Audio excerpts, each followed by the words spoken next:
the civilian populace has a very skewed vision of what the military is, and life in service is like. I mean, they see a uniform, but they don't see a person wearing the uniform, right? I saw the preview and was like, oh, that is awesome. They're making another war movie. I'm sure it's going to be wonderful. And then I looked into it and realized that the entire movie is utterly fiction. From the top to bottom fiction. It's not even loosely based off of real events. It's a bunch of fake characters that take place during World War II with really great hair or something. But that's like 0.01% of the veteran population in this country, of which there are millions. And so I wanted to give a voice to that other 99.99%. And it doesn't matter whether you were officer or enlisted. It doesn't matter if you did 3 years or 30 years. We'll even talk to the Space Force if they exist. Because veterans have a way of talking to each other and opening up to each other that you don't get anywhere else. Like stuff you wouldn't even tell your spouse or your parents or your kids, because they wouldn't get it, they wouldn't understand, or you don't want to burden them with some of your experiences. Veterans will connect with each other.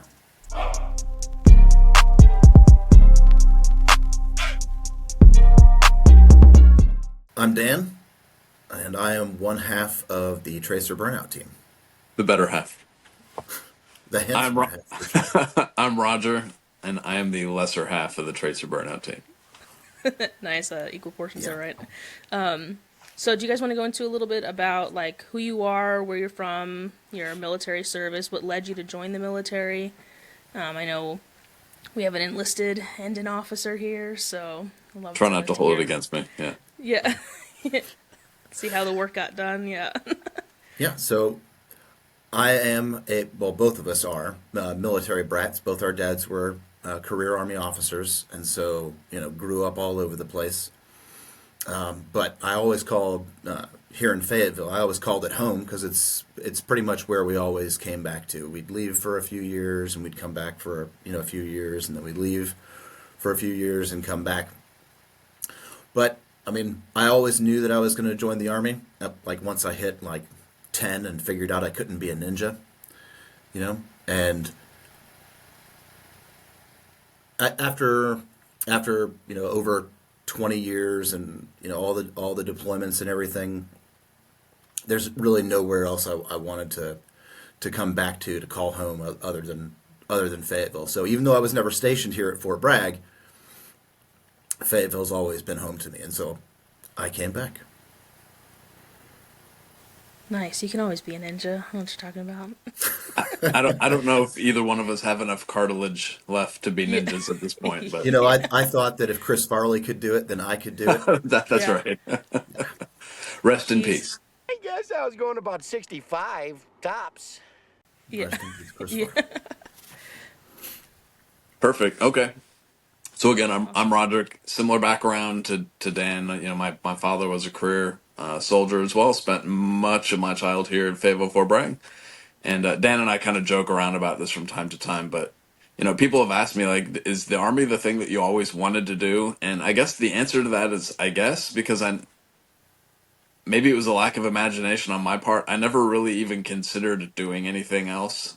So it was almost more like it was just kind of in the background, like, well, yeah, that's what you do. You join the Army out of high school, right? So I went the college route. So I went to East Carolina, the Harvard of Eastern North Carolina, of course, and did the ROTC and commissioned and went in that way. So my career trajectory was a little different than Dan's, but a lot of overlap there too. So.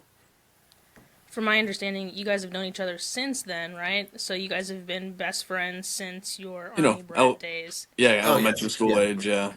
Yeah, I was a few houses up the street from Roger, and we'd run around in the woods and play Army when we were, Yeah. in Yep. short pants. Totally Now, true. now only one of you played Army. The other one played signed papers. Well Just played. kidding. Yeah, no. So how long were you both in the Army? I was in for 23 years and 11 days. My last day on active service was August 31st, 2021. So Wow. anybody with a short-term sense of history knows what happened on that day. Yep. That was a rough day. Yep. And then for you? I did 20 years in 1 month. I wanted to stick it out for another year or two, but we were getting kind of rolled into another move cycle, and my soon-to-be 14-year-old has lived in 9 different houses, and so I kind of had to just throw the flag, and we called it at 20 years. So Yeah, Where he says that, but really it's because we both called it quits because we're both old and broken now. well, Our yeah, I bodies mean, couldn't take it anymore. yeah, I mean that's absolutely true. But I mean, it's always a little more nuanced, right? I mean, there's always several, well, for most people, there are numerous reasons why they choose to separate. So, Yeah. Yeah, no, I can relate. I never would have gotten out if it hadn't been me getting accepted into medical school. I probably would have stayed in until they were like, "Listen, you're too old to do anything for us now." So during that time, you both were in obviously quite a while, career folks. But what? So where were you guys stationed? Like, were you guys only stateside? Any overseas time? Oh no, my first duty station was lovely upstate New York at Fort Drum, and I stepped off the bus in shorts into like 4.5 feet of snow. I thought as a young kid, and remember this is early internet days, late 90s. so Yeah. so I thought that like all of New York was like New York City. I was very wrong, very, very, very wrong. But I mean, I got stationed all over the states from Drum to Irwin to Benning multiple times. Wow. Every time I was at Fort Benning, I said this will be the last time I ever have to come here, and I was so wrong. Famous So last words. Yeah. yeah. Yeah. But I also spent some time over in Germany, and then of course I spent plenty of time in Afghanistan. So Right. Dan's heart really is in Afghanistan, of course. Yeah. I left a piece of me there, that's for sure. Yeah, Yeah. amen to that. Yeah. No, that's definitely sometimes not willingly, but yeah. And then what about you? Where were you stationed at? So most of my career, if you were to tally it up, would have been here at Fort Bragg. I did a little bit of time in Washington State at we call it JBLM now, but Fort Lewis. Year in Kansas, which is normal for career officers. We do a year at Fort Leavenworth. I did a year at Leavenworth, as we like to say. Yeah. Um, Served your time. Yeah, a couple other places, but really, I mean, Fort Bragg's always basically been the kind of the center. I was never stationed overseas, mostly because my wife wanted nothing to do with that. So what Well, you I did did, the I did, I career. did a year in Korea, so I basically volunteered to go spend a year by myself in Korea versus bringing my family over and then making a multi-year. So sometimes you'll get choices like that. But yeah, mostly it was my stuff being parked at Fort Bragg while I was traveling all over the world. Sometimes in really cool, amazing, exotic places, and sometimes Iraq and Afghanistan. So Yeah. A little less amazing. yeah, Yeah. No, that's interesting. I just recently purchased a property in upstate New York, and when I went out there, I was like, I'm from the city, so I knew what upstate was. I knew it was a little bit more country, but when you get on the other side of the Adirondacks, you really it's Canada. It's not. Yeah, It's the backwoods of anything Canada. anything north of Syracuse is Canada. It really is. Yeah. I mean, it's all dairy farms, and Yeah. there's like llama farms up there, bison farms, but Yeah. yeah, there is and not right much. now there's a bunch of disgruntled Buffalo Bills fans. Yeah. Well, that would be south of Syracuse, but yes. Yeah, I'm a Giants fan, so I'm just always every year I go in just waiting to hopefully be happy, and it never happens. But yeah, no, north of the Adirondacks, more so on the Vermont side, which is a little more modern. And I was Yeah. tricked because this house that I went to go look at was just redone, completely modern. And I got there, and it was like walking into the 18th century, but with cell phones. I was like, oh, this is different. This is the other side. These are some That's mountain called folk. that's called rustic. Rustic, Yeah. yeah. Yeah, sure. Rustic. Everything. It's a Everything there was period rustic. piece. Yeah. Did it have any indoor plumbing? Most places didn't. This was like one of the only houses that did. Yeah. I was like, I Okay, didn't even know yeah. there was city connections, but everyone there was like septic, and they had well water, and Yep. it was a little bit of a culture shock for me. But a lot of the people who live there are about my age now, so they're like second, third generation, inherited this house kind of thing, or they're commuting to like Essex Junction in Vermont. So yeah, it was a very very interesting experience. I had to call my mom and say, "It's not New York, Mom. It's Canada, maybe a It's little Canada like without the Canadians. Maine." Except all the nice people. They're all pretty still. They're still like typical New Yorkers. But yeah. Anyway, so tell me about Tracer Burnout. I watched a few of your episodes, and I just think for the listeners, I think it'd be interesting for them to hear what you guys do. Sure, you want to start, Dan? Yeah. So late one night, while Roger was bored and lonely in Boston, It's true. It's true. he sent me a text. He was taking part of a program up there, and he sent me a text and asked me if I wanted to start a 501c3 helping vets, and Doing something. just doing something. And I just texted him back and said, "Call me." And I didn't think he was going to call me back immediately, but like I said, he was bored and lonely. So As I he want to called do. me. He called me immediately, and I said, "Hey, why don't we do a podcast?" Because this had been something that I'd been thinking about for quite some time, like long before I retired.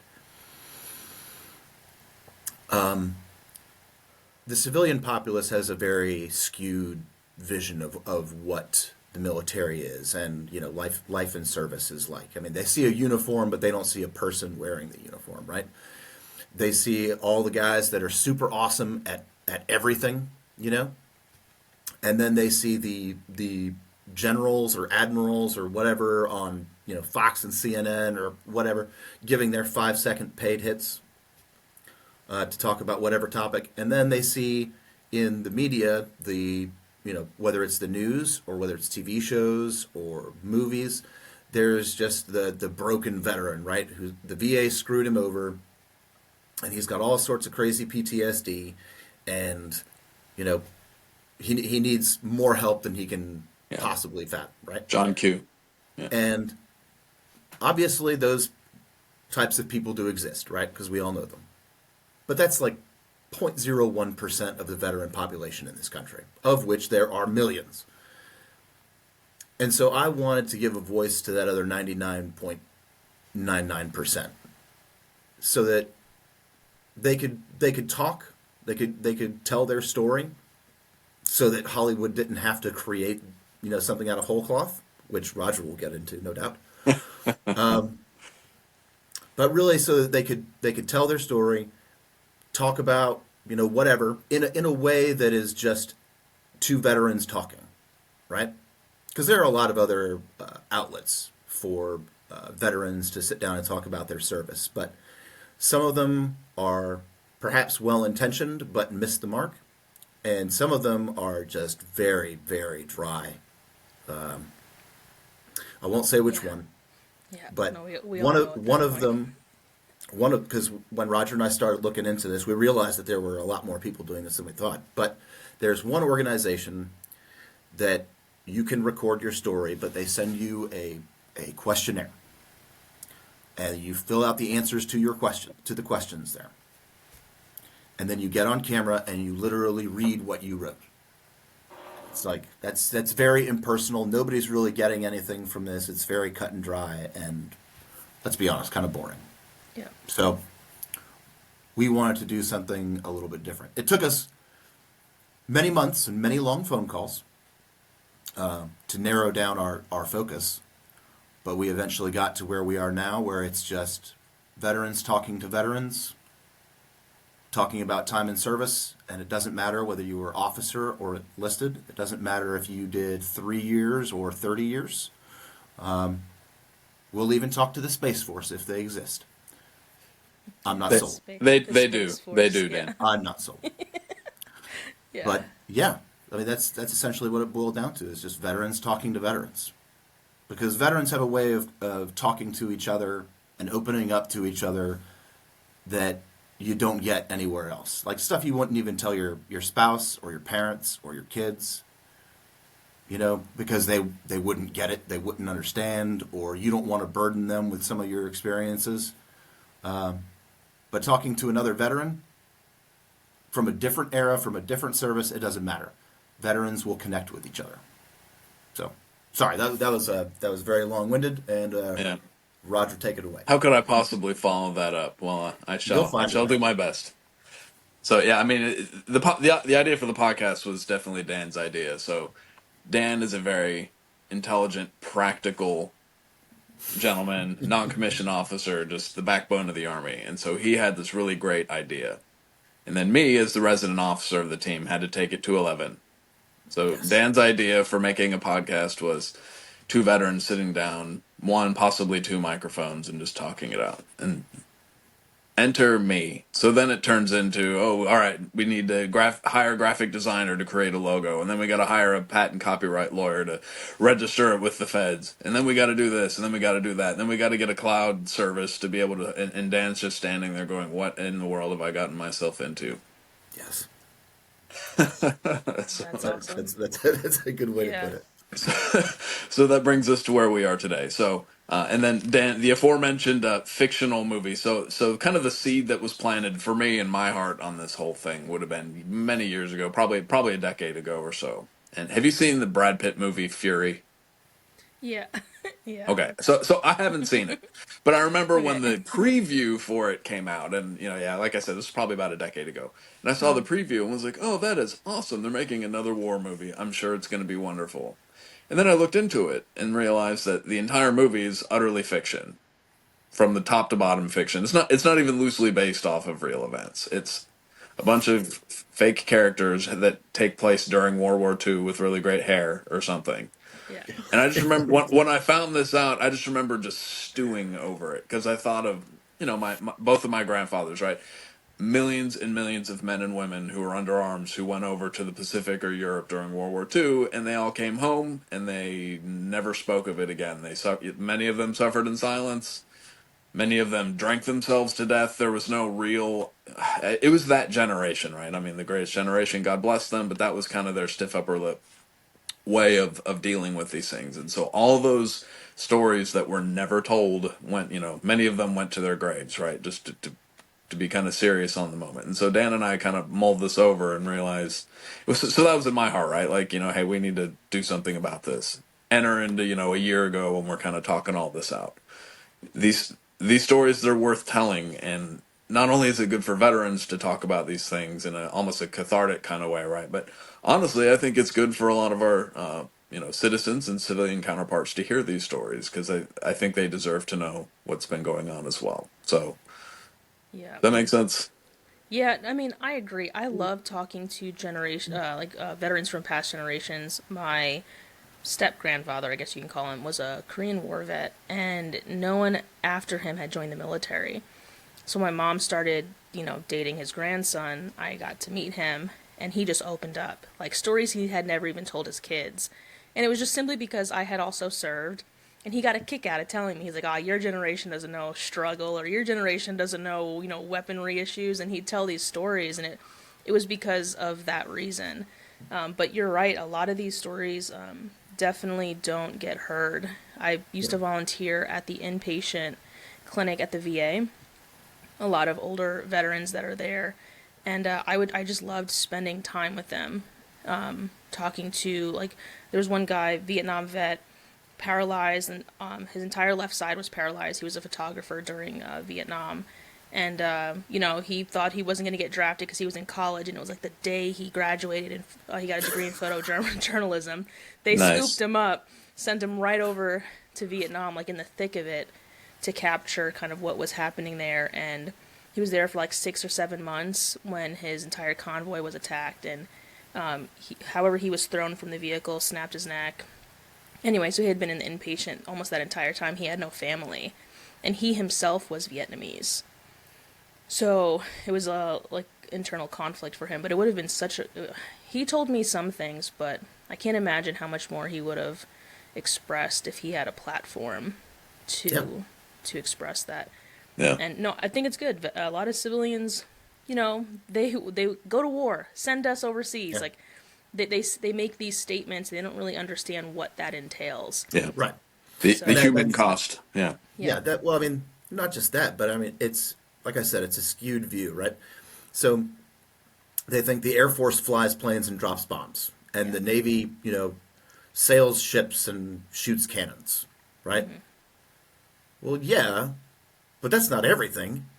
Yeah. You know, there are thousands of jobs in the military across a whole bunch of different stuff. I mean, we've talked to Coast Guard vets about, drug interdiction and scientific exploration in the In North Pole. Antarctica, yeah. Yeah, And the Yeah. North Pole, and both, yeah, both. and we've talked to Navy public affairs officers and Army infantrymen who got totally messed up in Afghanistan. We've talked to Vietnam vets who were Navy corpsmen or combat engineers. We've even talked to a Navy LS. Do you know what that is? Yeah, As a logistics. Navy vet, I'm sure you do. Yeah. Right? Yeah. We were looking at her records, and we didn't know what LS was. We were sitting there going over it, coming up with some questions and stuff to ask her. We were like, longshoreman? Yeah. Long snapper? Yeah. What's LS? So, Yeah. She was a long Yeah. snapper for the Detroit Lions. No, I'm just kidding. Yeah. so No, I mean, yeah. there's so much that the civilian population doesn't know. And Yeah. if the only people that they see representing the military are the generals and the jockos, then The bros, as we call them. Yes. right. I mean, or like I said, in movies and TV shows where it's just a war veteran that's just out of his mind with PTSD and having flashbacks and horrible things, then no, they have no idea what it is. But that's Yeah. what's portrayed to them on a daily basis, so Yeah. that's what they think it is. Yeah, I always feel so bad sometimes, just for fellow service members. I wish they knew that their service is enough. Like, they don't have to compare themselves to what their friends, their civilian family, like what they see. Because I think a lot of times, and I had to like have this conversation with my family too, because they see the glorified side of the military, the Delta Force, the berets, and they see all of the crazy dangerous situations that they've been in, and that's automatically the assumption of what you did, and if you didn't, your service was less value. Yeah. Right. And it's like, those guys couldn't do those things unless they ate, unless their paperwork was Yep. submitted, correctly, unless everyone else did exactly what they were supposed to do to support Yeah. the mission. They Yeah. have families. Their wives are giving Right. birth to kids. Who do you think's delivering those babies? Who Yeah. do you think's giving them the shots? Who do you think's filing the insurance paperwork? Who do you think is making sure that they get paid on time? Who do you think is shipping off the ammo? Who do you think is securing the perimeter around that area so that they can go in and do Yeah. whatever they need to do? I mean, Who's flying them in and out of where they need to go and maintaining all those aircraft? Yeah, So yeah. Yeah. And I feel like sometimes that's where, I think that is why a lot of what we hear now, because I think the other side now, especially with a lot of things that have been happening, is civilians are now seeing service members that might be, inflating their service. And it's just to meet this bar. And as that comes to light, because other veterans are exposing them, this infighting sometimes is the other side of service that civilians see, and they don't really understand it. And you're right, yeah. I think your platform, your podcast, is so needed, and I'm familiar with some of the other types of veteran interview style, but I think you really do fill a gap there for sure. Yeah. And we're going for a kitchen table style discussion. That's sometimes we use the word interview just because it's kind of an easy shorthand, but it's really not an interview. It's like kind of what we're doing right now. We're sipping coffee and just sitting and talking. And it's very disarming, as we've already established. People will open up to you that way, and that's really what we're going for. And Yeah. I mean, it helps make a connection, right? Because there are plenty of veterans out there that struggle from a day-to-day basis. And one thing that is missing in their lives, or a couple of things, is one, feeling heard, right? But then also making a connection. And because once you separate from service, that can be tough, because you're no longer part of that team, right? The Army, or the military in general, spends a long time breaking you down and then building you back up into what they need you to be. But then when your time is up, you can't just automatically transform back into a civilian. So Yeah. that connection is missing. That team is missing. And so by sitting down in a small room around a table and having coffee, you'll forget that the cameras and the recorders are even on. Yeah. You're just talking. No, that's awesome. I mean, I did not do well when I first got out. I struggled tremendously because I went from like being team lead to just being a student at UCSD. Like, and one thing that my TAPS instructor said, which I honestly is what got me through a lot of that, was you will never be a civilian, you will always be a veteran. And that just made me feel like I was still a part of something. Was because, okay, that's cool, I good. just came from active duty, but now I'm a part of this new veteran group that consists of not just the folks that I served with, but everyone who has ever served.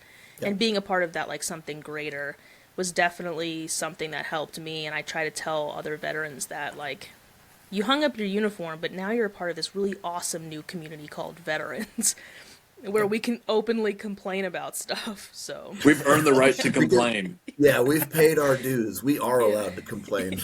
yeah. I'm Yeah. curious, so what are some, now you mentioned a couple of the past interviews. Is there any other like really awesome interviews that you've had, just things that have stuck with you, whether it's really cool stories or something that's really like just touching? Well, I mean, each person you talk to obviously is very different, and the way that they relate their experiences. We talked last Memorial Day. Our episode was with a Gold Star widow, and some of her advice for people that are dealing with grief was very sound, and I go back to that, pretty often, thinking, about dealing with loss and survivor's guilt and things like that. Right. Some of the Vietnam vets have shared the same sort of story about survivor's guilt, and do not wait to It talk took to too somebody. long. Yes. Do not wait to have a reunion, because no one understands what you're going through better than the people who are going through it too. Right. One of the Vietnam vets we talked to didn't start getting some help until very recently, and I mean, That's quite a while.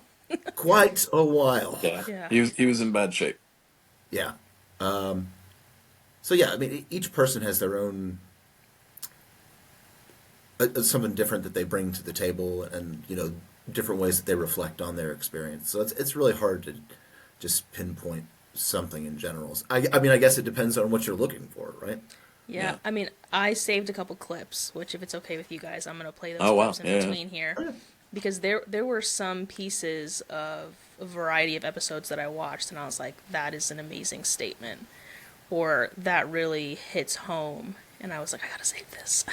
I gotta play this during the interview. I think that folks would, especially veterans, will really, you're providing a lot of value. So I think that they're going to be able to take something back from your podcast episodes. But you had mentioned that you had originally, when you were in Boston on that lonely night, you had thought of like we all do during our lonely time, is we think of ways to help others. And that nonprofit that you mentioned, was it something similar to what the podcast ended up becoming, or?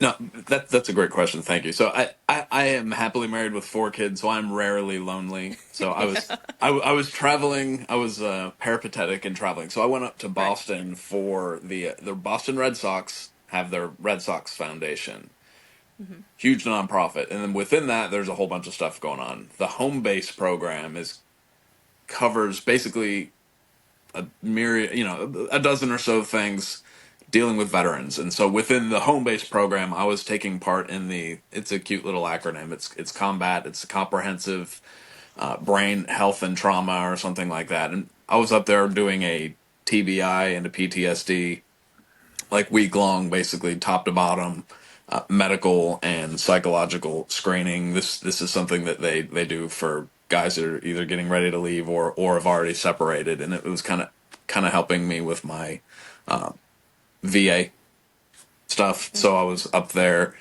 working through Mass General, and even Harvard even has a couple of psychologists and stuff who like pro bono volunteered, once a week to come over and work with some of the guys and gals that are on this program. So that's why I was in Boston. The the other spark to all this was I was doing for me, it was a virtual cohort through the Honor Foundation, which again is another really great organization, nonprofit that it's like TAPS, the separation, but kind of beefed up and a little more geared towards career folks. When I went through TAPS, probably 80% of the people that were in there with me were first, possibly second term enlisted folks who were highly technical, and so they were in there teaching you how to do a transition into military from the military into civilian life to do a technical job. Honor Foundation's a little more beefy than that. So that was the proximate cause for why I was in Boston at the time and kind of set everything off here. Gotcha. Okay. I mean, that makes sense. I've heard of that program. As a matter of fact, I did cognitive behavioral assessments to determine quality of life at UCSD. So it was a partnership between UCSD and the VA. So in San Diego, if you've ever been, the UCSD, the University of California at San Diego, is directly next door. Like, you don't even have to cross the street. They share a parking lot to the VA. And because of that, there are some joint efforts. So the VA has like a research facility that is kind of co-founded by the UCSD. Okay. So I worked the TBI clinic. So veterans would come in of all different eras, and I would, depending on what the neurologist recommended, we would perform a variety of tests to understand their function and their overall quality of life. So based on whatever traumatic experience has happened, can they function normally in society? And it's not from like a mental health standpoint, it's more so from like they have had traumatic brain injury or a lesion that has prevented them from speaking or using parts of their body, and can they get around effectively, and do they need help? So I worked with a lot of veterans who were disabled, and they would come into that clinic, and we would sometimes have folks that had been all over the country to be assessed and receive treatment or medical devices from nonprofits. So those programs are everywhere, and they're so incredible, especially when the nonprofits come in, like big organizations like the Red Sox. Even though I'm a Yankees fan, I guess I'll give them some credit. So whatever. But no, that's awesome. So what was your experience like going through that program? So I mean, it's very efficient. There's not a whole lot of wasted time because you got a week. So I mean, they're putting you on the conveyor belt. The first day or so is intake. So you're sitting down doing a lot of talking. You're doing. I did a lot of imaging. So MRIs, CAT scans, a lot of the imaging. They try to get that up at the beginning, which gives them enough time to review it. So by the time you're on your way out at the end of the week, they've got a pretty good idea of what's going on. I thought it was an amazing experience. I've never really had the red carpet rolled out for me like that before. It was pretty great. Yeah. There's a lot of really amazing nonprofits, but I mean, we've even talked. Dan and I've met and talked to a lot of people who've gone through, Walter Reed. So even the government side, there's a lot of really great care that goes on in this country. So we live in an amazing place. The thing with that is, though, that the care is there, but if you don't go looking for it, then you're not going to get it. So there are a lot of good agencies and nonprofits and different organizations that are there and ready and willing to help. And a lot of times, all you have to do is check a few criteria, and the number one across the board is be a veteran, right? Yeah. But if you don't go and look for it, they're not just going to show up on your front door. Yeah. Right. Yeah, I have a friend of mine, Marine veteran. She is now a social worker. She started her, education in California, but now she's in New York. And I've learned a lot from her. She's brought up things like the Cohen's Veteran Network and Give an Hour, and all these free resources outside of the VA for veterans to get, in that case, in her case, mental health resources, which I've used. I've gone to Give an Hour, and it was extremely easy. You get paired with a therapist, and And sometimes a therapist is a therapist in training, so they're not licensed yet, but they're working in association with someone who's licensed. But even then, it's still awesome, awesome care. And sometimes it's other veterans. They just, you get on and you see that you're expecting a student, and it's this like 50-year-old guy, and he's like, yeah, I said, 30 years in the Marine Corps. Yeah. And you're like, oh, we're gonna have a great conversation. This is gonna be awesome because you understand it. Well, there's a lot of those really great resources out there, but at the end of the day, I mean, like, we need to look after each other, because Right. when I was having my TBI issues, I literally called the TBI clinic at Walter Reed. I don't remember what it's called. There's a cute little acronym for it. And whoever answered the phone, I kind of talked through the stuff with them, and they said, "Look, man, you can come up here and go through all this, but I'll be God's honest truth with you. You'd probably be better off reaching out to the home base program through the Red Sox Foundation." And Yeah. so they actually unofficially referred me over there, and I ended up getting top-notch care there. So, because whoever answered that phone was an old retired guy who wasn't even a medical dude. Yeah. That was his job, is to just screen people and make recommendations. So, Yeah, I wrote a book called Wellness, Wisdom, and Warfare, and I was talking to my publisher, and we were trying to figure out ways to like publish this, and I was like, I don't want to do that. This shit's gonna be free. Like, I don't want to make a veteran buy resources. That's completely the opposite of the point of writing this book. So I made it free. I just like 100-page book, just free download. At the end of it has a list of resources from like outdoor foundations. And since doing this podcast, I'm actually working on an update because I can add things like your podcast, and I can add things like the Big Fish Foundation, and there's a lot of other really awesome veteran-run nonprofits that that it's like, hey, your fellow veteran started a nonprofit that's outdoors based, or is something that you like to do. Like Libo Risk is one that I bring up often because it's it's Libo Risk, but it's a travel kind of retreat for veterans, and it's all outdoorsy. So they do retreats in Alaska and all over the world. But what's built into it, like Heroes Harvest.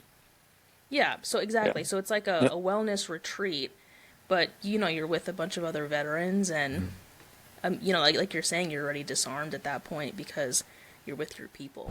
Hey guys, I wanted to interrupt this video real quick and remind you that my free guide, Wellness, Wisdom, and Warfare, A Veteran's Guide for Mastering Life, is now available for download using the link in the description, or if you go to my website, jessievirga.com/free guide, or it's under the podcast tab, you can download it for absolutely free. It's over 60 pages of just tips and tricks and things to help my veterans out there master their health, master their fitness, master their mental and spiritual health, just things that I've learned through my journey as just a veteran, and that I've learned as an educator and as a professional in multiple fields, as an entrepreneur. I put all these things in one place, and I've put it together for absolutely free.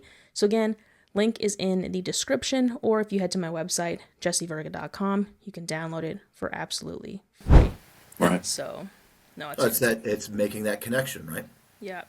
No, that's awesome. So how long, so your podcast has been around for a few years now, or? We that phone call, the initial phone call was in the summer It would have been late summer. Yeah. late summer of 23, Right, okay. and then our first episode did not come out until February of 24. We're creeping up on a year here. Yeah. Yeah. Okay. That makes sense when you're hiring patent attorneys and copyright attorneys. That process Kevin takes a McAllister while. from Hollywood, Florida. Yeah. Yeah. Tell them about that, Dan. All right, so Gosh. it took us a lot of long phone calls and texts and things like that to kind of narrow down our focus to see what we really wanted to do and how we wanted to go about it. And then we formed an LLC, and we needed a logo, and we had an idea of. I mean, it took us forever to figure out. We knew what we wanted. We just couldn't make it ourselves. Yeah, well, I mean, it took us long enough just to figure out what the name of the show was going to be. But Yeah. then we were like, all right, we need somebody professional to do up our logo, and Roger found Online. a Yeah. place online, and our contact there was Kevin McAllister, which That name ring a bell to you? Yeah. Yeah. for those that don't know, from the Home Alone movies. Yeah. And it was very, very obvious with our first conversation with him that he was not from Hollywood, Florida, where the phone said he was coming from. Or New York City. Or New York City. He was very obviously, I'm guessing Bangalore. Yeah. yeah, Rajit from Bangalore or something like that. Yeah. And he was just the middleman, right? Oh. So we were talking to him, trying to describe what we wanted, and then he was turning around and talking to a team that was somewhere else overseas, trying to then tell them what we wanted.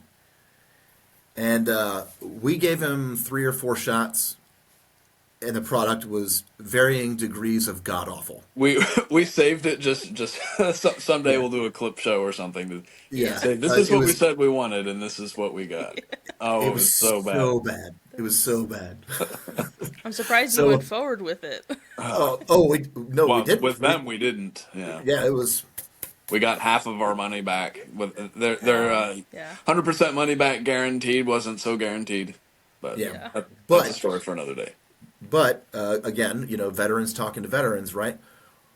We found a veteran who is a National Guard or reservist. She's in the Northwest somewhere, Washington or Oregon, one of the National Guard or reservist, but her professional life is as a graphic designer. So we told her what we wanted. She sent us back pretty close to what we have now. Wow. Just kind of like, hey, we like this, but can you make, a couple of tweaks here and there? And I mean, she knocked it out of the park. We love it. Yeah.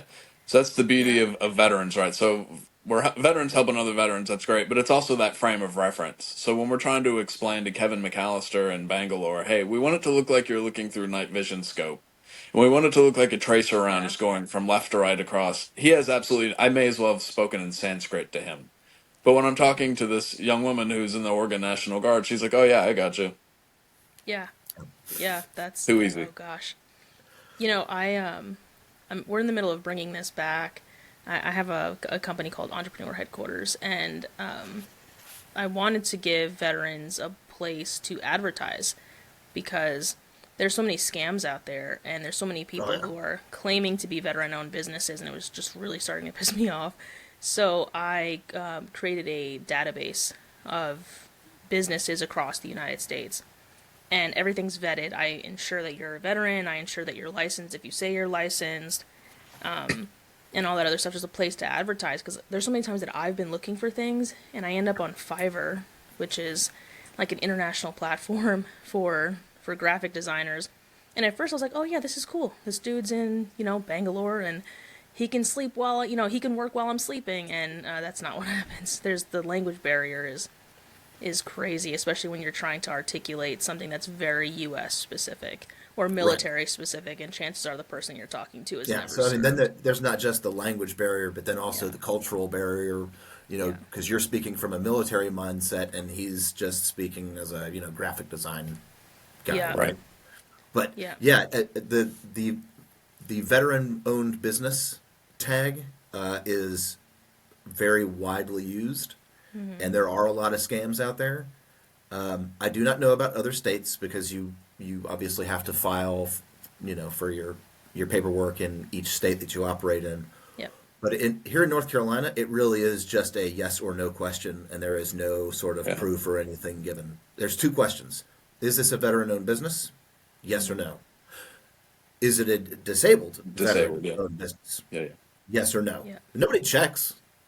So it's and I mean, this is one of the most military heavy North Carolina, states in the country. And you'd think there'd be a little bit more proof necessary. No, not a little less vetting. In California, it's my application was actually just recently denied because I forgot to upload. I uploaded my VA letter, but it wasn't from 2025 because it's like we're 2 seconds into 2025, and they rejected it. They're like, we need your most current letter. And it was an actual person. Her name is Candy. I was like, all right, California. With a K and an I. Yeah, I was like, okay. The last person I talked to, his name was like Gus, but I was like, okay. So Candy emailed me, and she was like, I can't approve this until I get all 2025 stuff. So they're very particular here in California because you have access to so much, including state contracts.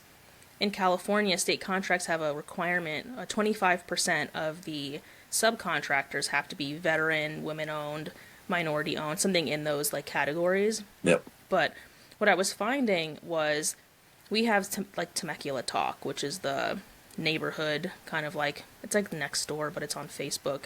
Okay. But folks will go on there and ask for recommendations. Like, has anybody used any of these services? And a lot of people will say, oh, I'm veteran owned. And I looked at the business and it's like, your great grandfather served and he cut the ribbon with you when you opened your business, which is cool, but he's since passed and no one else after him who is a part of this business served. So you can't use that veteran tag. You shouldn't have even been using it to begin with, but Well, then there's the other one that's veteran founded. So a veteran founded the business, and then you bought it from them, or they sold it to you, or whatever the case is. Yeah. You did a corporate takeover of them. Yeah, it's still veteran founded, but there's no veterans in sight. Yeah. Because he I took don't his have any. paycheck and went I to don't have any Aruba. problem with I don't have any problem with the veteran founded thing as long as they're disclosing that up front, right? Yeah. Yeah, anyway, I wanted to make sure that there was a little bit more transparency. So I created this like little database. It's free, it's open to the public. I share the list with people just because that's the whole point of it, was to give some advertising out to folks. And it's not just veteran-owned businesses. It's basically businesses that I've vetted who have this claim to be something. But yeah, it's extremely difficult. So how did you guys find the girl in the Pacific Northwest?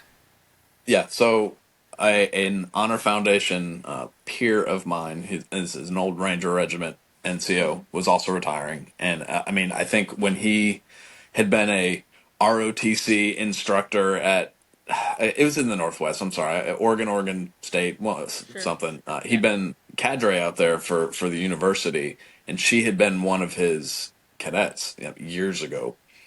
And so I went into the Honor Foundation, Slack channel and said, "Hey, y'all, I just got burned with this silly company. I got a need. Can anybody make any recommendations?" And 2 minutes later, he was like, "Here's Emily. Give her a call." And we were off and running. Because I guess she'd studied it, as an undergrad when he was, that's how he knew that she had that skill set. So. Yeah. So, kind of shifting gears a little bit, but how has it been since you've been out? You guys served twice as long as I did, so what's that been like? Well, Dan's been out longer than me, so. Okay. Yeah. For the first, I don't know, 18 months, I guess, that I was retired, I went full retirement mode. I mean, like my first year, I did not shave. Like the day I signed out on my terminal leave was the last day I shaved for a full calendar year. Wow. And if you go to our website, Your my bio pic pic is I'm sitting in the barber's chair getting my Rasputin beard cut. Yeah. So I went full retirement mode. I sat down and I started reading all the books that I had been, meaning to read for years and years and years, but now I finally had time. Turned off every alarm that I owned. Like the only clock in the house. I think he was shot a couple, yeah. The only clock in the house was like on the oven in my kitchen, and then like on my phone. I didn't have to be anywhere at any time in any uniform for the first time in, my entire life. And I went full shutdown mode. Well, how did it feel to do that? It's like so opposite of what you just did for 20 plus years. It was amazing. It was amazing. And I would sit there and read from like the time I got up to when I was hungry, and then I would eat, and then I would read, and then I read some great books I'd been meaning to read. Some of them massive, and some of them not so much, but it was very relaxing. It was very cathartic. When I started, whenever the mood struck me, or I thought about somebody that I hadn't talked to in a while, I didn't have to wait till I got off work, where I would forget about it or something. Mm-hmm. I would just pick up the phone and call them. Right. Like, hey, I haven't talked to you in like 5 years, but I'm retired now, and I was thinking about you, so I just decided to up and call you. Yeah. So I used that first about 18 months to totally decompress and to reconnect with people that I hadn't seen or talked to in quite some time. And then at about 18 months, Roger You sent got me a text from me. Yeah. and my reading spiraled downward I know. You're because, welcome. because just- now I spend so much time in front of a computer. I'm continuing to develop you, Dan. You're doing fine. Yeah. The career development begins retirement style. Yeah. And then what about you, Roger? So I started terminal leave in July of last year, and I kind of the opposite of Dan. I literally signed out on leave one day. Mover showed up the next day. Moved from Virginia to North Carolina, and then the following Monday I started a full-time job doing some defense contracting stuff here in Fayetteville. So I didn't even. Not only did I not skip a beat, but I probably should have, because I did that for about 5.5 months, and I ended up just resigning. The job was fine. I needed a break. So I'm currently in between employment. I just took the holidays off and kind of enjoying some of the time that, like what Dan's describing. Like I said, I've got a family, so I need to get back after it, but it was nice taking the holidays off. Yeah. What's it like for your family? It's a little bit of a culture shock, like Dad's home now. Yeah, to say the least. So Dad's home too much now. Yeah. with teen and preteen girls, more of them that's why I have a white beard, because I have 3 daughters. So Yeah. yeah, I probably need to get back into the workforce. Yeah. No. God bless their mother. Yeah. Having been a teenage girl at one point, I can say that that's the reason why my dad has a gray beard. Yeah. 100%. I was not. No. Yeah. I earned these stripes. That's right. So, but okay, yeah. That's so you guys are like recently retired. I'm curious though. The 18 months that you spent kind of sitting around doing nothing and just a permanent indent in furniture, what was that like as it relates to kind of developing this? So going back to like with me, becoming that veteran and kind of unwinding and de-stressing. Do you think that was a big reason why you were able to transition so well? If that's a fair assumption. Was that time off? Yes, I would say so. It was. I mean, I grew up in service, and then I enlisted while I was still in high school, and my dad was still wearing a uniform. I had known nothing but the military my entire life. Don't get me wrong, I loved it, had some amazing experiences, but finally, there was It's free. There was, yeah. I mean, in a way, yes. Yeah. And I could do whatever I wanted, and I didn't really know what that was. Right. So, being able to decompress was massive for me, and just, I mean, it gave you a lot of time to get rid of some of the stress. Realize that you don't have to worry about some of these things anymore. All the stupid little things that, while you're in the military, they're not stupid. Obviously, you need to be in the right place at the right time. The late phone calls. But I didn't have to check my email all the time. I didn't have to worry about going on leave or going on just a 4-day pass and worry about getting a phone call that some soldier did something stupid at 3 o'clock in the morning. Yeah. So yes, it was great to de-stress and get away from that and actually just have me to worry about. Yeah. Which was a Yeah. first. Now It's, that you're both out, yeah. I was just going to say, Dan, I don't know if he misses getting those late night phone calls that begin with, "You're not going to believe this." Gosh, But remember those. I have actually gotten one of those phone calls when I was a drill sergeant. And I had already been a drill sergeant for 2 years, and I had volunteered to do the 3rd year, and I thought I'd seen everything. And then my partner called me up at like 3 o'clock in the morning, and we had just picked up the day before. Oh wow. So The long day, yeah. So Yeah. I was woken up at 3 o'clock in the morning on day 1 of the cycle. My partner, who I had known for a couple of years now, was like, "You are not going to believe this." And I was like, I'm on the way. You know, Just and tell he me on was the like, way. no. Before you come in, I need you to hear this so you don't lose your mind when you get here. He was right. I didn't believe it. And then I went in and I saw it for myself. Yeah, no. Yeah, I've Well, had. now we're curious, Dan. Come on. Yeah. I'm like, Oh, are we okay. ever gonna learn, or can you? Oh, I mean, I'll tell you. I mean, I don't think it's a secret or anything. I won't give any names, but Yeah. this kid had not told the truth on his entry form that he was on some medication, and he went off the medication long enough so that whenever he did his testing and stuff at MEPS or whatever, nothing would show up, and the stressors of day zero turned out to be too much for him, and he snapped. And he strapped. You guys remember the L neck flashlights? Oh yeah. Yeah.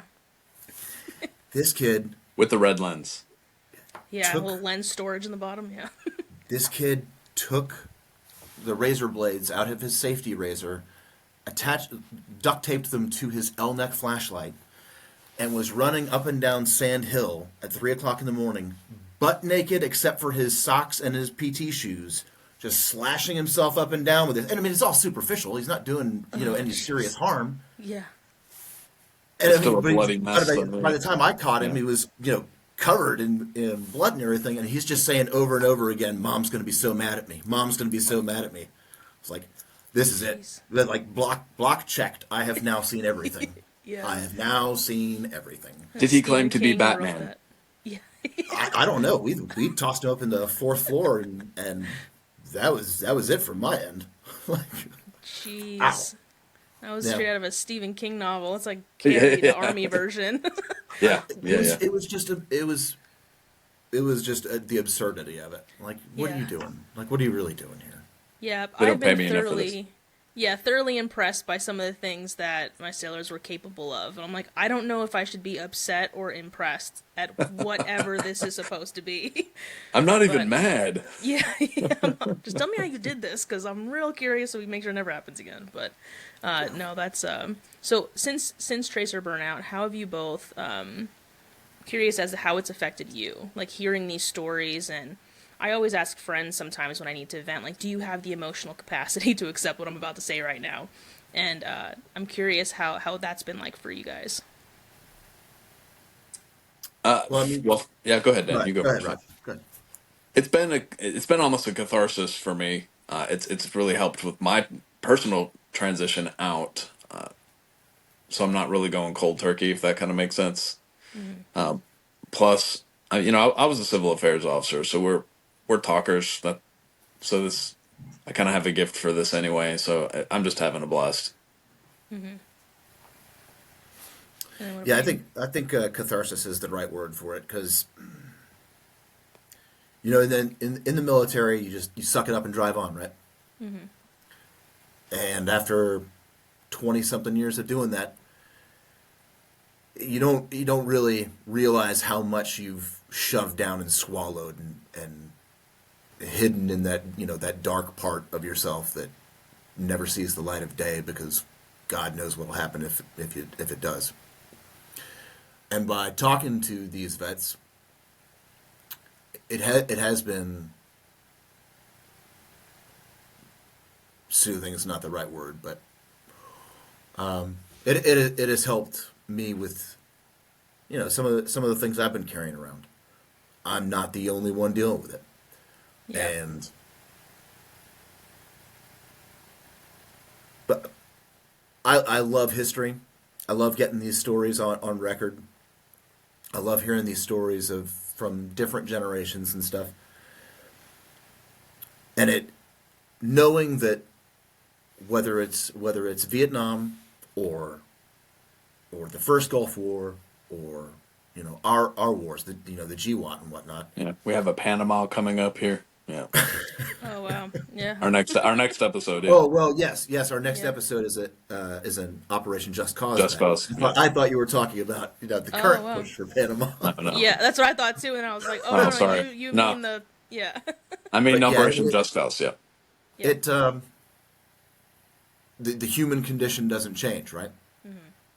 And that is one of the overarching things, is like you are not going through anything that nobody has gone through before. Yeah. It doesn't matter what your circumstances are. Millions of people have gone through it before you. And by listening to these stories, it kind of gives you that perspective that you are not the first, you won't be the last. But here's how some people dealt with, certain situations or certain things that they drew on, and maybe you can do that too. Yeah. Yeah. That So- moment to exhale is what I like to call it. Just let it all out. But no, so where do you both see Tracer Burnout, moving? Like it's still pretty new, but I don't think it's that new. So from what I've seen, and I'll leave a link to your podcast in the description, but from what I've seen, it's a very well produced podcast from all aspects, not just the content and the free flow of conversation, but I thoroughly enjoyed.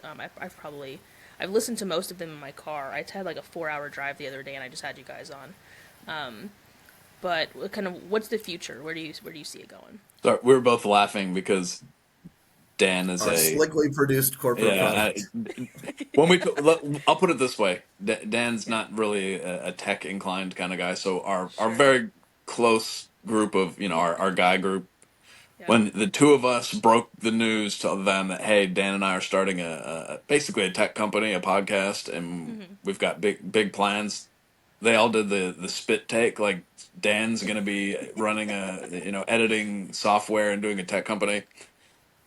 Oh, So, gotcha. Okay, that's not your background, obviously. That's why we're laughing, because Well, you did a good job.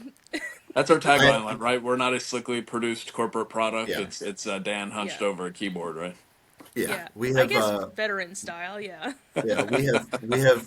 Well, I mean, that's the infantry, right? We're pretty good at everything, but we master nothing. So Yeah, it could be I duct can- taped in the background, but that's fine. yeah, We don't see if that. I pound it with a rock hard enough and often enough, eventually it'll work, right? Yeah. So, I mean, we have come a long way already. I mean, if you watch or listen to our first half dozen, 10 episodes, the difference in the audio quality is obvious. The difference in the video quality is different. It no longer looks like an English dubbed, samurai movie. Yeah. I have learned a lot in that department. We figured it out. Yeah. But Roger keeps on reaching out to some amazing people and getting them to sit down and talk to us, and we want to keep doing it. I mean, we've already bumped up the output to every 2 weeks. We originally started every 3 weeks because he was still in uniform, sort of. I mean, And in most of the Virginia. time he was just sitting in front of his computer like this, and he had on his T-shirt, his Army T-shirt, Yeah. and then nothing else. Yeah. You don't need to worry about that. It's all right. Yeah. But yeah, we want to keep it going. We want to get as many stories as recorded as possible. And I mean, again, it's not just for us. Yes, we enjoy doing it, and it wasn't really our stated goal when we first set out to do it. But then, like you talked about with your step grandfather, I think you said, who was a Korean War vet, Yep. who the rest of his family had never heard these stories before. We didn't start out with the intent to record these stories for necessarily future generations, but that is now an added bonus, because now future generations can see, like one of the Vietnam vets that we talked to, he's got great grandkids, and they're pretty young, but he's an elderly man, and God willing, he has many more years to go. But by the time they're old enough to really understand, he may not be around anymore for them to hear the story directly from him. But now they can. Yeah. Right. Now his voice is out there telling his story of service.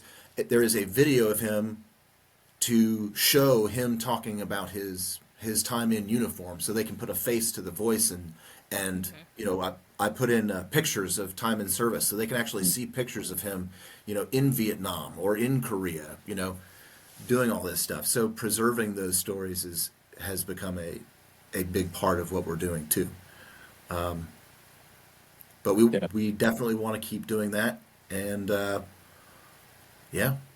And I think we have a sustainable model. Yeah. So to address your question a little more directly, I mean, we can do this as long as we want to. I mean, the overhead cost wise to maintain this operation is pretty low. We have all the equipment, everything we need.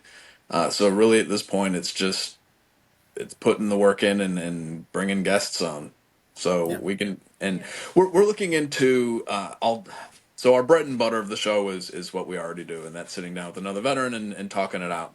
But we're thinking about what are some other things that we can do. What additional content can we create that's maybe a little bit outside of that, but can continue to talk about veteran military stuff that we care so deeply about, and could also kind of help be the hook that brings people into to the main event, to mix metaphors. Yeah. Yeah, I mean, you're already providing so much value. I mean, the only thing that I can think of is not much. Like, I really do. I enjoyed the podcast. The first time we spoke, I had only briefly seen a few of the videos that you had posted on your Facebook page, but I spent the last few weeks really like listening and watching your stuff. And so my step grandfather passed away. He was 2 Purple Hearts, 82nd Airborne, and I'm sure this dude had so much more to say. And I'm like, that is such a lesson learned that I'm hoping when I publish this episode, because I have a lot of West Coast listeners, and we have Camp Pendleton, and we have Navy Base San Diego, Yeah. and then we have March Air Force Base. There's a lot of veterans out here that are previous wars. I see Vietnam veteran hats all the time, especially when I go to the VA, but like just out in town. I live in a big like retired community. Right. So I see them all the time, and I would love to be like, "Hey, you wanna tell your story? I know of a place." So Yeah.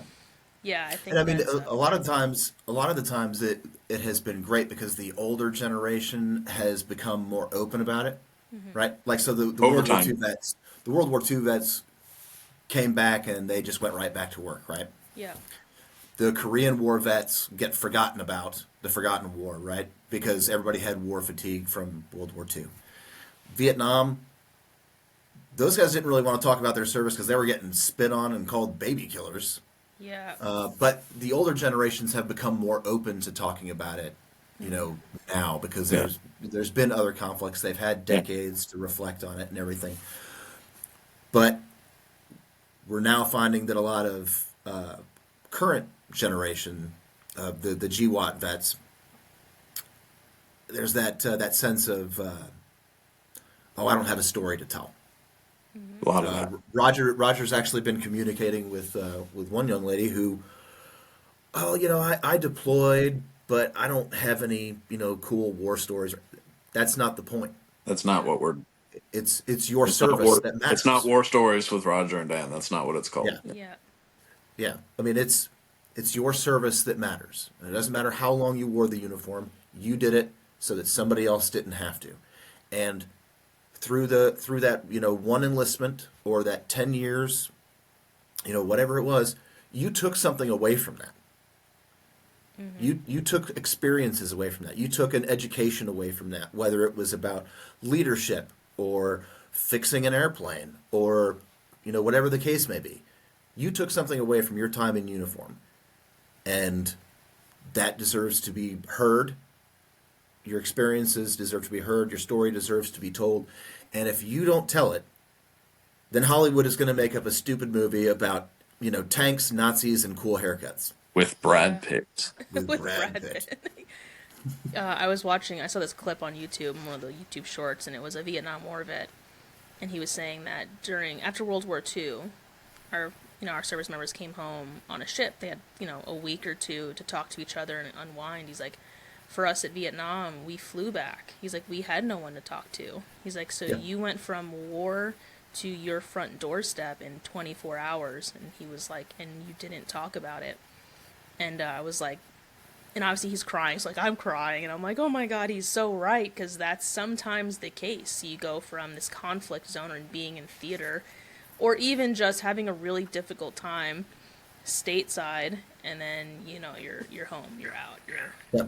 The military's gotten pretty good about out processing soldiers now. You know, depending on what the rule of the day is, you have a year, 18 months, 2 years to sort of, transition out of the military through a variety of different programs and stuff. But yeah, I mean, we've talked to some of the older vets, and they're like, yeah, man, I got back from Vietnam, and 3 days later I had my DD-214 in hand, and I was calling my sister to come Come pick me up at the bus station. Yeah. Yeah. Yeah. No, It's I like- think that boots on ground time is definitely important. But I'm curious. So if a veteran is interested in being, on your podcast, what's the process? What does that look like for them? First, you got to get in contact with us. Yeah. So you can do that through all the social medias because Roger is glued to that stuff. Or you can go to the website, tracerburnout.com, and there's a little link there for Contact us. contacting us, and it'll shoot us an email. Yeah. And that's the preferred way, if you can help it. But Yeah. So then, okay, and then you just reach out to them, learn a little bit more, and then schedule a time. yeah, we Yeah. we like another thing we like to ask for from all of our guests is they provide a DD-214 that does a couple things, and yes, we do ask them to sanitize any personal information on there that we don't need to have access to, but that does a couple things. First and foremost, approved service. Think back to our discussion about fraudulent veteran-owned businesses, kind of like that. Also, it gives us kind of a baseline for the discussion, so we can look and see, okay, this person was in this long. This is some of the training they received. It doesn't tell the full story, of course, Right. but it gives us something to start with. There are some people who just aren't very talkative, and so you ask a question and they answer you directly, and it doesn't really have that storyline to it. Yeah. So We haven't had too many of those. having the DD-214 helps us kind of have some questions to ask to kind of prod the question and answer along. You give them the long wind-up question, and they're like, yes. Yeah. Yeah. Like, I was like that. You only answer the Yeah. question, give nothing else. Yeah. So I mean, Not tell an us interrogation. Yeah. Yeah. tell us about your time, learning to, churn ice in the Arctic. Tell us about what your experiences were in Italy. What is your least sort- favorite aircraft to have to refuel in air? Yeah. Right, You yeah. know, things like that. And then, there's always the personal dynamic as well too. What's it like being in the military with a special needs child? Right. Does your family have a history of service? So a lot of times the answer is yes. Sometimes going back all the way to like Revolutionary War days. But then sometimes the answer is just straight up no. Not that I know of. Like That's funny. I was the first one that did it, and that's just because I wanted to get out of where I was or whatever situation I was in. New Jersey. No, I'm just kidding. God bless you, New Jersey. Yeah. Yeah, no, that's awesome. I used to do the interview question thing, but as time has progressed, I just decided to wing it. Just have a Well, I mean, conversation. I'm I not mean, as good that's- as it than you guys are. Well, I mean, we also have the dynamic duo, right? But I mean, it helps with our I'm more dynamic Shared- than you, but yes. our shared experience, our familiarity with each other helps as well. But then between our two careers, we've got pretty much just a vast range of experiences to draw on. So that helps too. Some of them are even good. Yeah. There are a few good ones in there. Yeah. Some good That's awesome. experience. So, do you guys have a podcast studio, or is it? We took.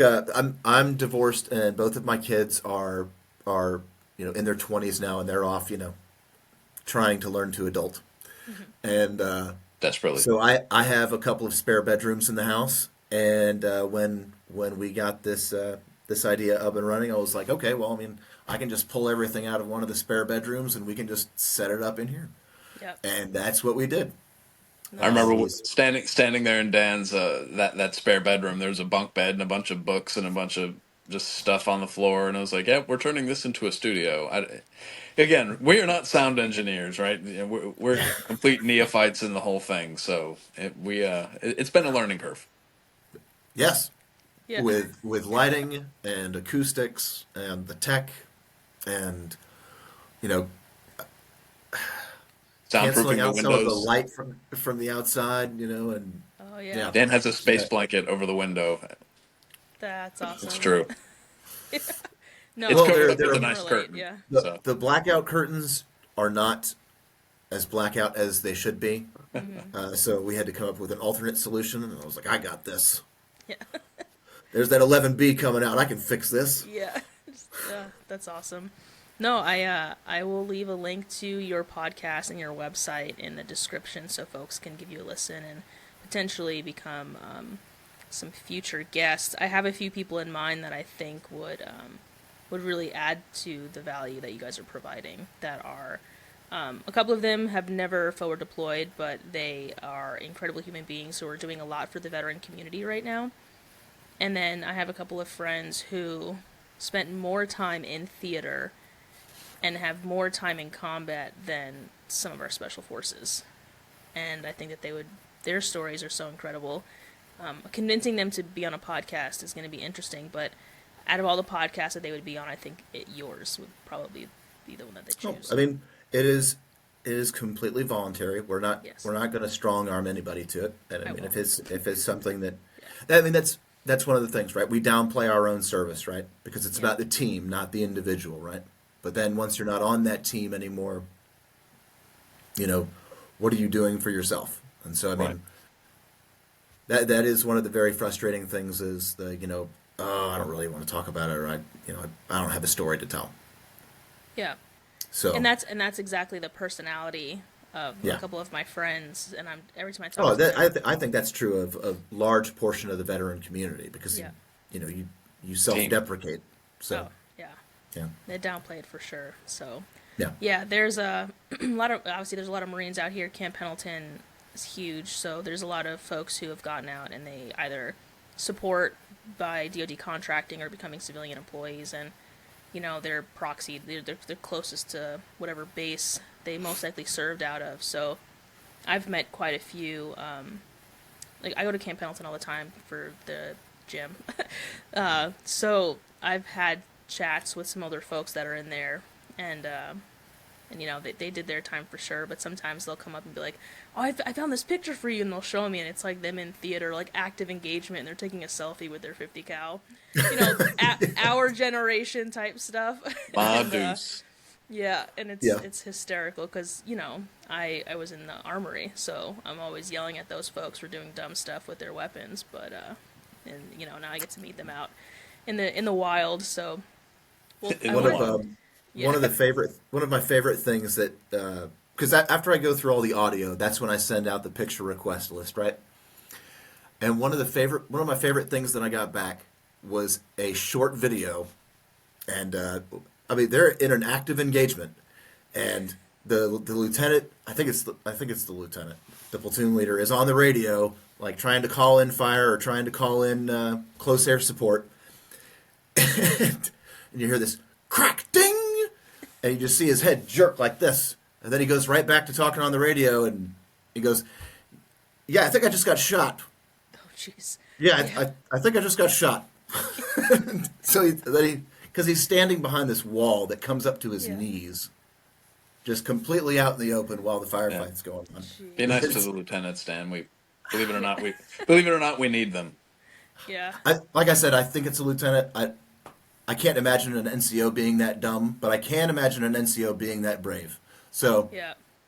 That's no. We laugh, but I can't imagine what that sounds like to a civilian. Like, have you Right. ever been in active engagement, like, and then you're just like, oh, what? You missed. well, Like, I mean, not just that, not just the image of the individual on the radio, yeah. but one of his soldiers was sitting there filming it. Oh yeah. Oh, he was okay. That's Filming right. it. That's Like not combat camera. This is This this is is private He's shooting private it on his snuffy. Android, right? You know. Yeah, yeah. private snuffy that should have been face forward towards the enemy, not looking at whoever's on the radio. Gosh, I have so many of those like poor quality images from the cell phones you buy out in town, and you're like escorting, and they're just like Moto Razors, but it's just us doing stupid stuff. But you have to do the best you can while you're out there, accomplish the mission, but have some fun while you're doing it. I mean, yeah, that's awesome. But The Razor was my favorite cell phone that I've ever owned, by the way. I wish we Really? could go back. Oh yeah, I wish we could go back. I have you get like the junk phones out in town because your cell phone, unless you have an international plan, doesn't really work. So I've picked up so many of those, and the images are so poor quality. But I remember it like it was yesterday, like snapping this picture, and like I remember the first time I took a picture of an Afghan woman making bread, and I brought it back, and I was like, "This is why you don't eat the bread, because they make it Foot with bread? meat." Yeah. Because all the guys are chowing down because they've been eating MREs and whatever whatever DPAC has, and then you're like, "This is how the bread is made, dude. I'm not eating it because I don't think it's delicious. I'm eating it because it is not delicious when you know where it comes from." You My can't unsee it. Yeah. Yeah. my third tour in Afghanistan, we were going through Kabul one day, and we were on our way to drop off some muckety muck at some camp, and we're driving past a whole bunch of we're going through like the market, right? Right. And then off to one side is a bakery, and they've got an elevated platform in there so that through the window you can see exactly how the bread is being made. And I smacked my driver and yanked on my gunner and was like, "Look left right now. That's why you're getting sick off of the bread." Yeah. And they spread the word, and nobody was eating the foot bread anymore. Nope. Nope. Nobody. Oh gosh. Yeah. I've had a few of those, and like, when you have those meetings with the folks out in town, the town leaders, and we would provide security services for them, and and the food that they would serve, it's all goat. The whole place, like, to me, at the So end, much it's goat. like goat and sand, like, and I'm just like, have you seen these? Where it came from? Like, they weren't like killed for the meal. Sometimes they died of natural causes, and like Yeah. they're not wasting the meat, homies. So don't put that down. There's a reason why foods in the region are so overly spiced. Yeah. And it's not necessarily to change the flavor. It's all those spices kill some of the bacteria Yeah. that is in the goat that did not that was not slaughtered properly, shall we say? Yeah. Yeah. Yeah. That's I got hard. parasites from a goat in Iraq. I was a young civil affairs officer, alone and unafraid, with a shake underneath a camel skin tent, doing all the Lawrence of Arabia stuff. Oof, that was Oh, yeah. rough. Yeah. I refuse to eat the local cuisine. I grew up in the South Bronx. It was very much so like a Puerto Rican area, but when more refugees came in, it's a lot of big Chaldean neighborhood. Like more Chaldeans came in, they opened up restaurants and the halal places and stuff like that. And that smell reminded me of that. And I remember thinking it was weird even then as a kid, and then seeing it, I was like, oh no, this is definitely weird. Whether you're in New York or in their homeland, it's do you guys have been doing it for hundreds of thousands of years, but like for me, I'm good. Yeah. Yeah, I'd sometimes rather you eat- don't yeah. have the option to refuse. Yeah, that's the I other did thing, not. is like the peace offerings, right? Because they give it to you as like a way to and that's gosh, yeah. I was like, thank you, and you like put it in your your little cargo pocket. You're like, thank you so much for the bread. I'm not gonna eat it right now or ever, but I saw some. Thanks for the ducks." parasites. Yeah, Yeah, especially when you're eating with everybody's eating this big communal meal with their bare Yeah. hands. That's how I got it. It's the right, goat yeah. is just filleted open on the ground, and it's laying on Yeah. top of a big bed of saffron rice, and everybody's just picking Yeah. it off with their hands. Yeah. Yeah, I took one for the team because Yeah, my yeah, you NCO was did. like, I ain't eating that. I was like, well, one of us has to, and so yeah, I paid Yeah. for it. you sure did. That should be on your DD 214. The same thing applies, by the way, not with food, but with the Koreans. When Oh, the really? Korean army goes out, they're gonna drink soju all night until they pass out. Oh, And if it's a military event, you're drinking with them because they will be thoroughly insulted if you don't. And so me and my friends would draw straws like, all right, who's the designated drinker tonight? Yeah. Oh gosh. I Soju's have no, not. Ugh. Ugh. I've heard of it. I have some army friends. It's for me. It seems like all of my army friends at some point in time in their career served in Korea. I don't know if that's like a mandatory thing for folks, but Almost. Yeah. yeah, I avoided it like the plague. yeah, It was not anywhere I wanted to go. So yeah. It's interesting. I mean, for Navy, you just have a coast, and that coast dictates your entire career. I'm yeah, a little bit of a caveat to that because I got to go to South America and all these other places the Navy doesn't normally go. But all the Westpac folks, as we call them, have at some point in time, you do your Japan and all that other stuff, and I just hear these stories, and I'm like, oh, I'm surprised you survived, and that was just on Liberty. So, but anyway, well, thanks for being here. If there's anything else that you guys wanna shout out or anything else, what day of the week does your do your podcast episodes come out? Is there a certain day of the week? Mondays. Yes, we release every other Monday. So this is our off week. So our next episode will be next Monday, which is is it the third, Dan? Am I doing? 3 February. Yeah, Yep. 3 February. Awesome. Yeah. Well, thanks so much for being here. I really appreciate you guys. I'm super excited to see this upcoming episode. I'm trying to get caught up right now. I think I've seen probably about half your episodes. So, Yeah. I'm working backwards, so the latest episode to the oldest episode, and I haven't seen any decline in quality. Okay, so okay. I'm gonna. Well, it will hit you when Yeah. you get to there are 2 episodes back to back in particular where you'll know. So Yeah. we beg forgiveness on some of the learning curve, but the actual discussions within the episodes, even in the early ones, are really, if I do say so myself, I think they're pretty great. So Yeah. just bear And with that's- us. Yeah. I think that's what I've seen. I haven't really noticed or paid attention at all to the quality of the audio. It's more so the content. And having sort of started a podcast, I completely understand the technical difficulties. So maybe I'm just a little bit more forgiving. I guess I'll have to ask someone who isn't in the podcast world to give me their honest feedback. But at least for me, because I'm like, oh yeah, maybe I should ask someone who hasn't been on a podcast. But I think they're great. I don't know.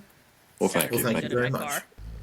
The difference between the Vietnam era vet and one of the big ones and the World War II guys, they all did the same thing combat-wise, and they all had the same mentality. But the difference is that when they came back, they came back on ships. They had about a month or 3 weeks or whatever it was coming back from Germany or whatever theater they were in. That they were with their buddies and the guys they went over and fought with, and they had the chance to debrief and talk about, their experiences and move through some of that stuff with people that actually understood what the hell they'd been through. Vietnam wasn't like that. I came back by myself, along with a bunch of other guys that I didn't know. They just happened to be rotating back at that time from various parts. Some of them were in Saigon. They were all over Vietnam.